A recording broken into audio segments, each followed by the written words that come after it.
The Nameless City, by H.P. Lovecraft, published 1921. When I drew nigh the nameless city, I knew it was accursed. I was traveling in a parched and terrible valley under the moon, and afar I saw it protruding uncannily above the sands as parts of a corpse may protrude from an ill-made grave. Fear spoke from the age-worn stones of this hoary survivor of the deluge, this great-grandmother of the eldest pyramid, and a viewless aura repelled me and bade me retreat from antique and sinister secrets that no man should see, and no man else had ever dared to see. Remote in the desert of Araby lies the nameless city, crumbling and inarticulate, its low walls nearly hidden by the sands of uncounted ages. It must have been thus before the first stones of Memphis were laid, and while the bricks of Babylon were yet unbaked. There is no legend so old as to give it a name, or to recall that it was ever alive. But it is told of in whispers around campfires and muttered about by grandams in the tents of sheiks, so that all the tribes shun it without wholly knowing why. It was of this place that Abdul al-Hazard the mad poet dreamed on the night before he sang his unexplainable couplet.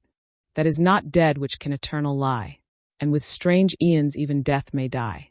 I should have known that the Arabs had good reason for shunning the nameless city, the city told of in strange tales but seen by no living man. Yet I defied them and went into the untrodden waste with my camel. I alone have seen it, and that is why no other face bears such hideous lines of fear as mine. Why no other man shivers so horribly when the night wind rattles the windows. When I came upon it in the ghastly stillness of unending sleep, it looked at me, chilly from the rays of a cold moon amidst the desert's heat. And as I returned its look, I forgot my triumph at finding it, and stopped still with my camel to wait for the dawn. For hours I waited, till the east grew gray and the stars faded, and the gray turned to roseal light edged with gold. I heard a moaning and saw a storm of sand stirring among the antique stones, though the sky was clear and the vast reaches of the desert still. Then suddenly above the desert's far rim came the blazing edge of the sun, seen through the tiny sandstorm which was passing away, and in my fevered state I fancied that from some remote depth there came a crash of musical metal to hail the fiery disk as Memnon hails it from the banks of the Nile. My ears rang and my imagination seethed as I led my camel slowly across the sand to that unvocal stone place. That place too old for Egypt and Meroe to remember. That place which I alone of living men had seen. In and out amongst the shapeless foundations of houses and palaces I wandered, finding never a carving or inscription to tell of those men, if men they were, who built the city and dwelt therein so long ago. The antiquity of the spot was unwholesome, and I longed to encounter some sign or device to prove that the city was indeed fashioned by mankind. There were certain proportions and dimensions in the ruins which I did not like. I had with me many tools and dug much within the walls of the obliterated edifices, but progress was slow and nothing significant was revealed. When night and the moon returned, I felt a chill wind which brought new fear, so that I did not dare to remain in the city. And as I went outside the antique walls to sleep, a small sighing sandstorm gathered behind me, blowing over the gray stones though the moon was bright and most of the desert still. I awaked just at dawn from a pageant of horrible dreams, my ears ringing as from some metallic peal. I saw the sun peering redly through the last gusts of a little sandstorm that hovered over the nameless city and marked the quietness of the rest of the landscape. Once more I ventured within those brooding ruins that swelled beneath the sand like an ogre under a coverlet, and again dug vainly for relics of the forgotten race. At noon I rested, and in the afternoon I spent much time tracing the walls and the bygone streets and the outlines of the nearly vanished buildings. I saw that the city had been mighty indeed, and wondered at the sources of its greatness. To myself I pictured all the splendors of an age so distant that Chaldea could not recall it, and thought of Sarnath the Doomed, that stood in the land of Nar when mankind was young, and of Ib, that was carven of grey stone before mankind existed. All at once I came upon a place where the bedrock rose stark through the sand and formed a low cliff, and here I saw with joy what seemed to promise further traces of the antediluvian people. Hewn rudely on the face of the cliff were the unmistakable facades of several small, squat rock houses or temples, whose interiors might preserve many secrets of ages too remote for calculation, though sandstorms had long since effaced any carvings which may have been outside. Very low and sand-choked were all of the dark apertures near me, but I cleared one with my spade and crawled through it, carrying a torch to reveal whatever mysteries it might hold. When I was inside, I saw that the cavern was indeed a temple, and beheld plain signs of the race that had lived and worshipped before the desert was a desert. Primitive altars, pillars, and niches, all curiously low, were not absent. And though I saw no sculptures nor frescoes, there were many singular stones clearly shaped into symbols by artificial means. The lowness of the chiseled chamber was very strange, for I could hardly more than kneel upright. But the area was so great that my torch shewed only part at a time. I shuddered oddly in some of the far corners, for certain altars and stones suggested forgotten rites of terrible, revolting, and inexplicable nature, and made me wonder what manner of men could have made and frequented such a temple. When I had seen all that the place contained, I crawled out again, avid to find what the other temples might yield. Night had now approached, yet the tangible things I had seen made curiosity stronger than fear, so that I did not flee from the long moon-cast shadows that had daunted me when first I saw the Nameless City. In the twilight I cleared another aperture, and with a new torch crawled into it, finding more vague stones and symbols, though nothing more definite than the other temple had contained. The room was just as low, but much less broad, ending in a very narrow passage crowded with obscure and cryptical shrines. About these shrines I was prying when the noise of a wind and of my camel outside broke through the stillness and drew me forth to see what could have frightened the beast. The moon was gleaming vividly over the primeval ruins, lighting a dense cloud of sand that seemed blown by a strong but decreasing wind from some point along the cliff ahead of me. I knew it was this chilly, sandy wind which had disturbed the camel, and was about to lead him to a place of better shelter when I chanced to glance up and saw that there was no wind atop the cliff. This astonished me and made me fearful again, but I immediately recalled the sudden local winds I had seen and heard before at sunrise and sunset, and judged it was a normal thing. I decided that it came from some rock fissure leading to a cave, and watched the troubled sand to trace it to its source, soon perceiving that it came from the black orifice of a temple a long distance south of me, almost out of sight.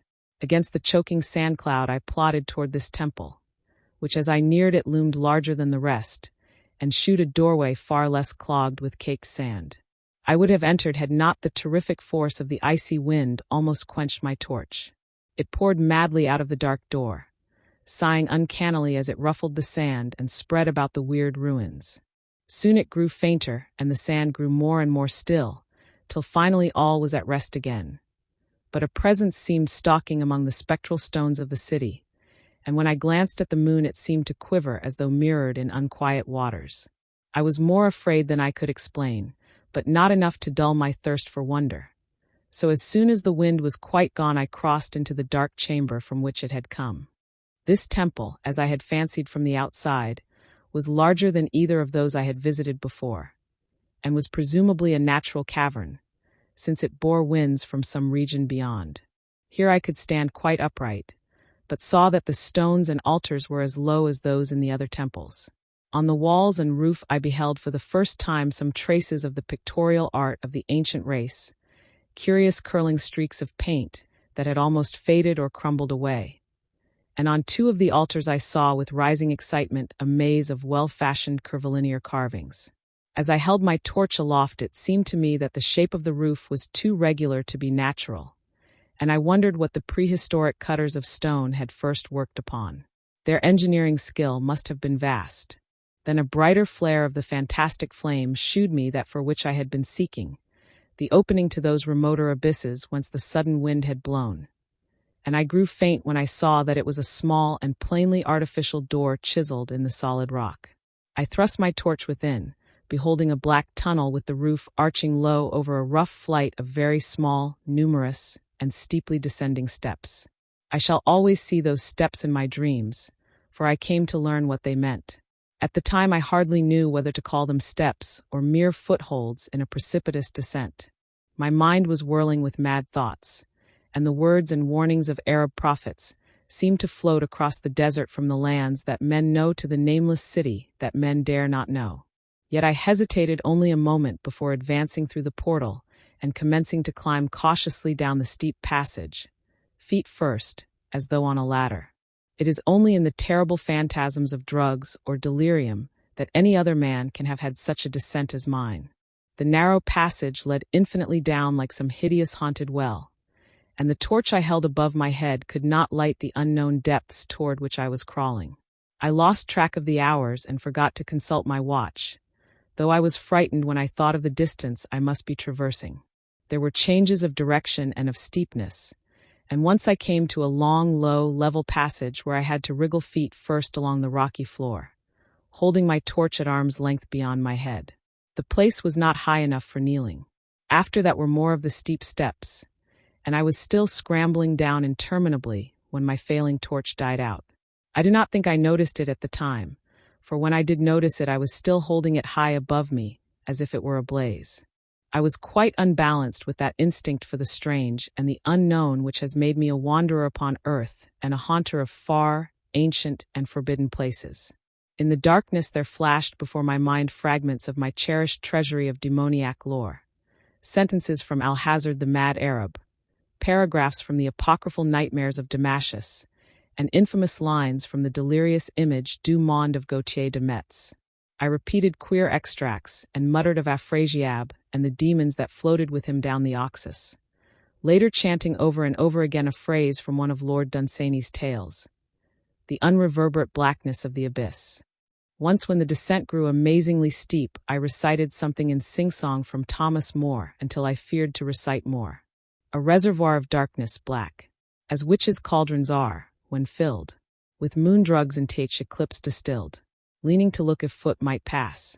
Down through that chasm I saw beneath, as far as vision could explore, the jetty sides as smooth as glass, looking as if just varnished o'er, with that dark pitch the sea of death throws out upon its slimy shore. Time had quite ceased to exist when my feet again felt a level floor, and I found myself in a place slightly higher than the rooms in the two smaller temples, now so incalculably far above my head. I could not quite stand, but could kneel upright, and in the dark I shuffled and crept hither and thither at random. I soon knew that I was in a narrow passage whose walls were lined with cases of wood having glass fronts. As in that Paleozoic and abysmal place I felt of such things as polished wood and glass, I shuddered at the possible implications. The cases were apparently ranged along each side of the passage at regular intervals, and were oblong and horizontal, hideously like coffins in shape and size. When I tried to move 2 or 3 for further examination, I found they were firmly fastened.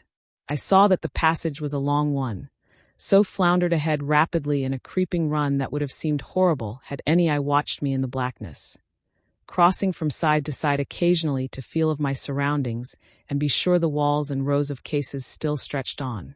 Man is so used to thinking visually that I almost forgot the darkness and pictured the endless corridor of wood and glass in its low-studded monotony as though I saw it. And then in a moment of indescribable emotion I did see it. Just when my fancy merged into real sight I cannot tell. But there came a gradual glow ahead, and all at once I knew that I saw the dim outlines of the corridor and the cases, revealed by some unknown subterranean phosphorescence. For a little while all was exactly as I had imagined it, since the glow was very faint. But as I mechanically kept on stumbling ahead into the stronger light, I realized that my fancy had been but feeble. This hall was no relic of crudity like the temples in the city above, but a monument of the most magnificent and exotic art. Rich, vivid, and daringly fantastic designs and pictures formed a continuous scheme of mural painting whose lines and colors were beyond description. The cases were of a strange golden wood, with fronts of exquisite glass, and contained the mummified forms of creatures outreaching in grotesqueness the most chaotic dreams of man. To convey any idea of these monstrosities is impossible. They were of the reptile kind, with body lines suggesting sometimes the crocodile, sometimes the seal, but more often nothing of which either the naturalist or the paleontologist ever heard. In size they approximated a small man, and their 4 legs bore delicate and evidently flexible feet curiously like human hands and fingers. But strangest of all were their heads, which presented a contour violating all known biological principles. To nothing can such things be well compared. In one flash I thought of comparisons as varied as the cat, the bulldog, the mythic satyr, and the human being.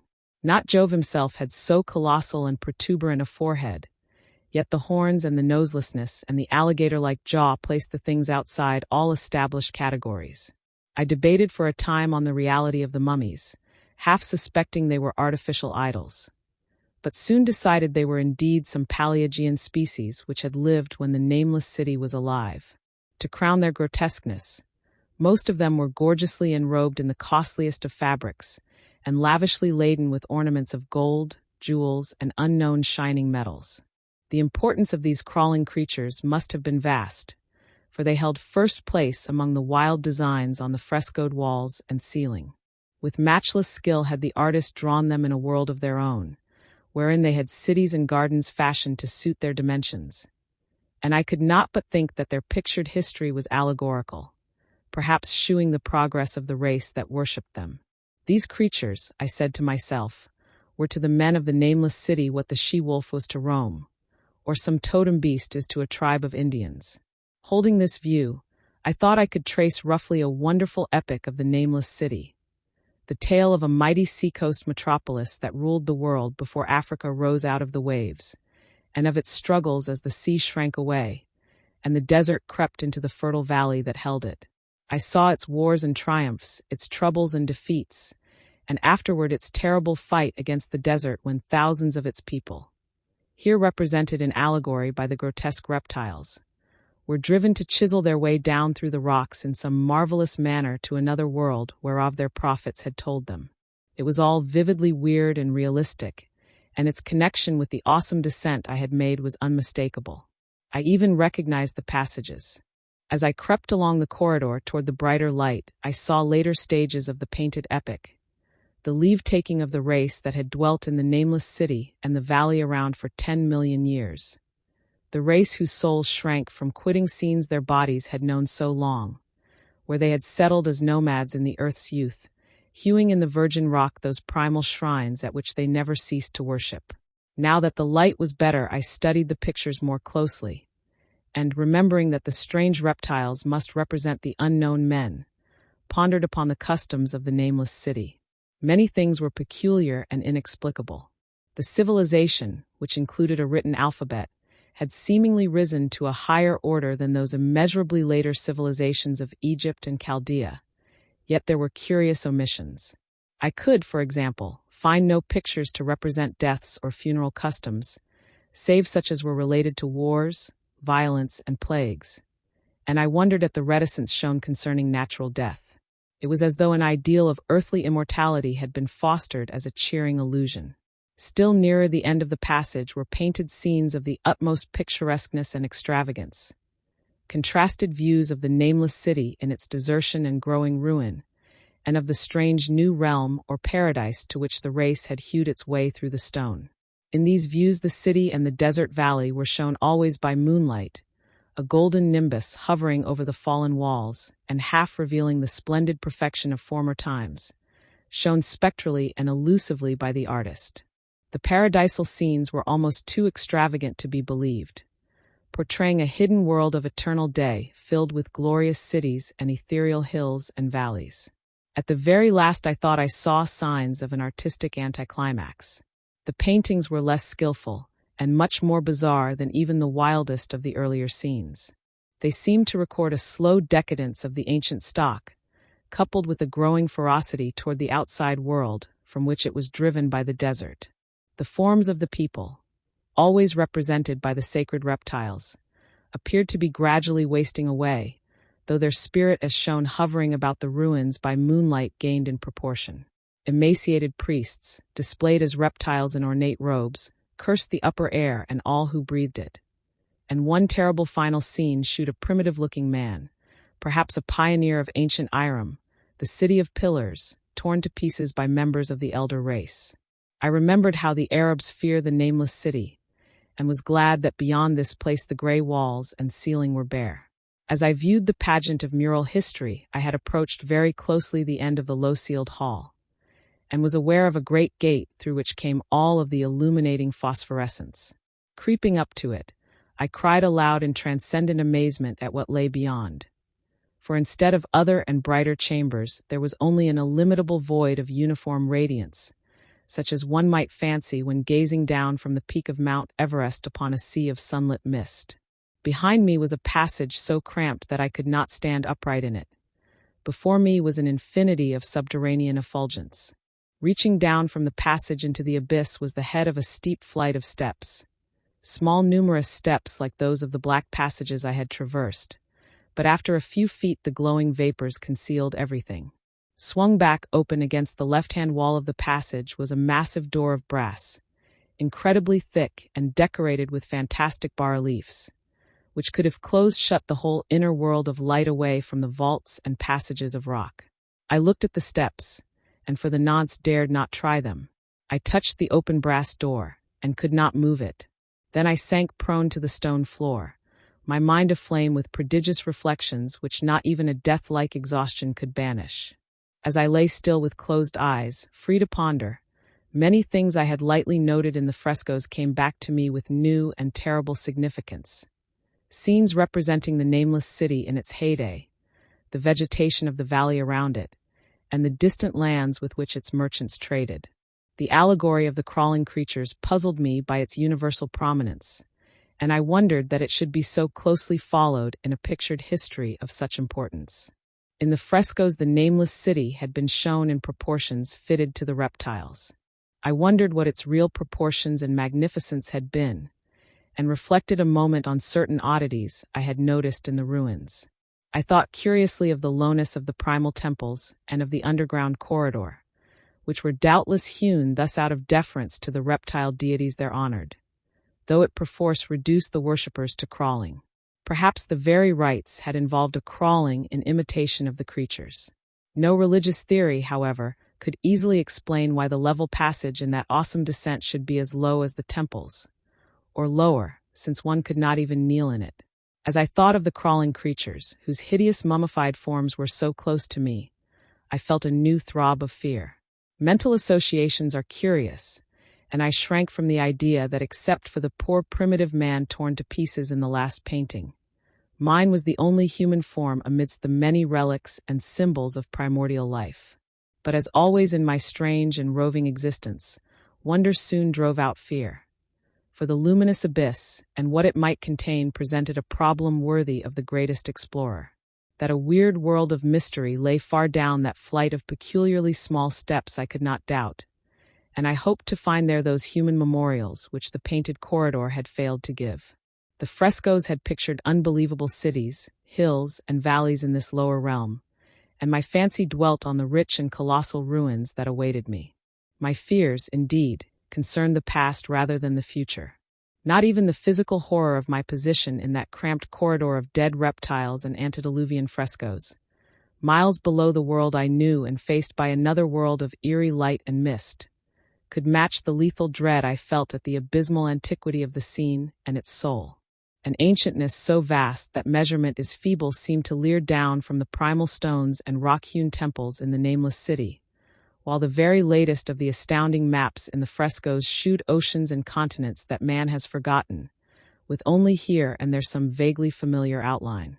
Of what could have happened in the geological eons since the paintings ceased and the death-hating race resentfully succumbed to decay, no man might say. Life had once teemed in these caverns and in the luminous realm beyond. Now I was alone with vivid relics, and I trembled to think of the countless ages through which these relics had kept a silent and deserted vigil. Suddenly there came another burst of that acute fear which had intermittently seized me ever since I first saw the terrible valley and the Nameless City under a cold moon, and despite my exhaustion I found myself starting frantically to a sitting posture and gazing back along the black corridor toward the tunnels that rose to the outer world. My sensations were much like those which had made me shun the Nameless City at night, and were as inexplicable as they were poignant. In another moment, however, I received a still greater shock in the form of a definite sound, the first which had broken the utter silence of these tomb-like depths. It was a deep, low moaning, as of a distant throng of condemned spirits, and came from the direction in which I was staring. Its volume rapidly grew, till soon it reverberated frightfully through the low passage, and at the same time I became conscious of an increasing draft of cold air, likewise flowing from the tunnels and the city above. The touch of this air seemed to restore my balance, for I instantly recalled the sudden gusts which had risen around the mouth of the abyss each sunset and sunrise, one of which had indeed served to reveal the hidden tunnels to me. I looked at my watch and saw that sunrise was near, so braced myself to resist the gale which was sweeping down to its cavern home as it had swept forth at evening. My fear again waned low, since a natural phenomenon tends to dispel broodings over the unknown. More and more madly poured the shrieking, moaning night wind into that gulf of the inner earth. I dropped prone again and clutched vainly at the floor for fear of being swept bodily through the open gate into the phosphorescent abyss. Such fury I had not expected, and as I grew aware of an actual slipping of my form toward the abyss, I was beset by 1,000 new terrors of apprehension and imagination. The malignancy of the blast awakened incredible fancies. Once more I compared myself shudderingly to the only other human image in that frightful corridor, the man who was torn to pieces by the nameless race, for in the fiendish clawing of the swirling currents there seemed to abide a vindictive rage all the stronger because it was largely impotent. I think I screamed frantically near the last. I was almost mad, but if I did so my cries were lost in the hell-born babble of the howling wind wraiths. I tried to crawl against the murderous invisible torrent, but I could not even hold my own as I was pushed slowly and inexorably toward the unknown world. Finally reason must have wholly snapped, for I fell to babbling over and over that unexplainable couplet of the mad Arabelle Hazard, who dreamed of the nameless city, that is not dead which can eternal lie, and with strange aeons even death may die. Only the grim brooding desert gods know what really took place, what indescribable struggles and scrambles in the dark I endured, or what Abaddon guided me back to life, where I must always remember and shiver in the night wind till oblivion, or worse, claims me. Monstrous, unnatural, colossal was the thing, too far beyond all the ideas of man to be believed except in the silent, damnable small hours when one cannot sleep. I have said that the fury of the rushing blast was infernal, cacodemoniacal, and that its voices were hideous with the pent-up viciousness of desolate eternities. Presently those voices, while still chaotic before me, seemed to my beating brain to take articulate form behind me. And down there in the grave of unnumbered aeon-dead antiquities, leagues below the dawn-lit world of men, I heard the ghastly cursing and snarling of strange-tongued fiends. Turning, I saw outlined against the luminous ether of the abyss what could not be seen against the dusk of the corridor. A nightmare horde of rushing devils, hate-distorted, grotesquely panoplied, half-transparent, devils of a race no man might mistake, the crawling reptiles of the nameless city. And as the wind died away, I was plunged into the ghoul-peopled blackness of earth's bowels. For behind the last of the creatures the great brazen door clanged shut with a deafening peal of metallic music, whose reverberations swelled out to the distant world to hail the rising sun as Memnon hails it, from the banks of the Nile.